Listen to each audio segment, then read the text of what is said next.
आज एक बार फिर मोदी सरकार का और हरियाणा की नायब सिंह सैनी सरकार का किसान विरोधी चेहरा उजागर हो गया है। शंभूपुरा बॉर्डर पे शांति प्रिय दिल्ली जाने के लिए 101 किसानों का दस्ता कोशिश कर रहे थे, पैदल जा रहे थे। उनके लिए नुकीले तारों की बाड़ लगा दी, उनके लिए नुकीले रोड पे कांटे गाड़ दिए, सरिये ठोक दिए, दीवारें बना दी और उनके साथ में लाठीचार्ज किया, आंसू गैस के गोले छोड़े, जैसे कोई बहुत बड़ा अपराध कर दिया हो। अरे मोदी जी, किसान मांग क्या रहे हैं? किसान एमएसपी मांग रहे हैं आपसे। मोदी जी, किसान मांग क्या रहे हैं? किसान कर्ज माफी मांग रहे हैं। जब आप बड़े बड़े उद्योगपतियों का लाखों करोड़ रुपए आप माफ कर सकते हो, तो फिर किसानों का कर्जा माफ क्यों नहीं हो सकता है? इसको जवाब दीजिए।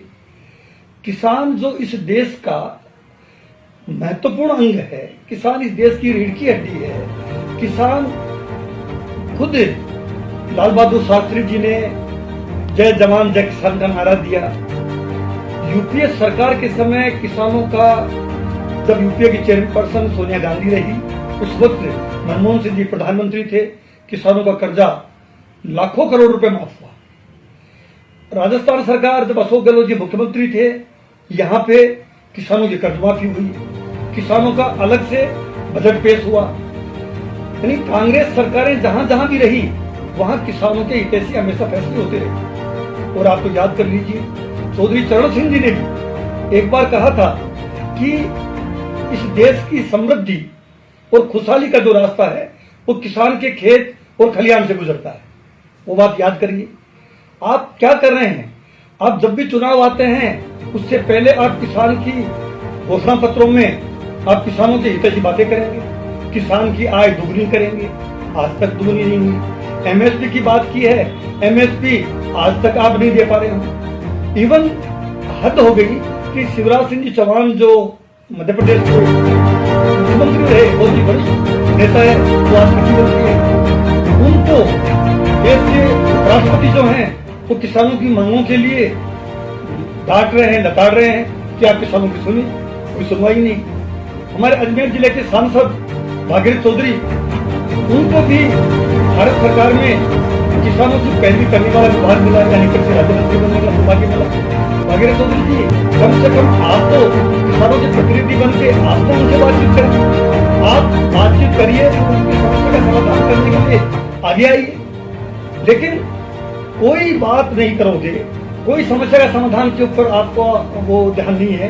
केवल आपको सत्ता हथियाने का तरीका जरूर आता है। तो अब तो सत्ता हथियाने के जो तरीके हैं, सत्ता प्राप्त करने का जो तरीके हैं, उसके स्वादे साथ खड़े हो गए।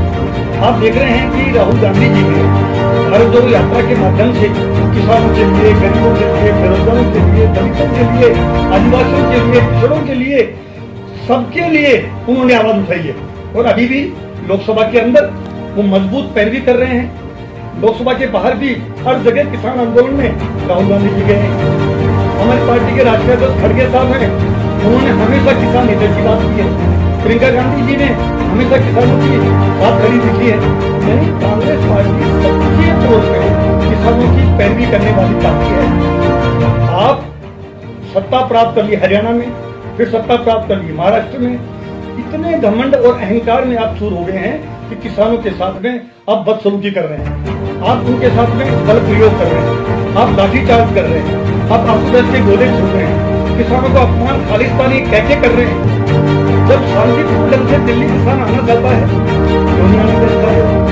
अब आगे बढ़ के जब आप फिल्म देख सकते हैं, उसके लिए टाइम निकाल सकते हैं, आप घूमने के लिए टाइम निकाल सकते हैं, तो किसानों के प्रतिनिधिमंडल से खुद प्रधानमंत्री जी आप बैठ के बातचीत करो। आप बात कहते हैं कि मैं तो चौकीदार हूं, मैं तो किसान हूं, तो फिर बात करिए किसानों से। अब समय आ गया है, आप जल्दी से जल्दी इस समस्या का समाधान करिए। किसानों को आगे आंदोलन नहीं करना पड़े, किसानों को परेशान नहीं होना पड़े। इससे न केवल भारत देश की बल्कि आपकी भी आत्मा को कचोटेगी। इसलिए मैं हम आपसे निवेदन कर रहे हैं कि किसानों के समस्याओं का तत्काल प्रभाव से आपको समाधान का प्रयास करना है।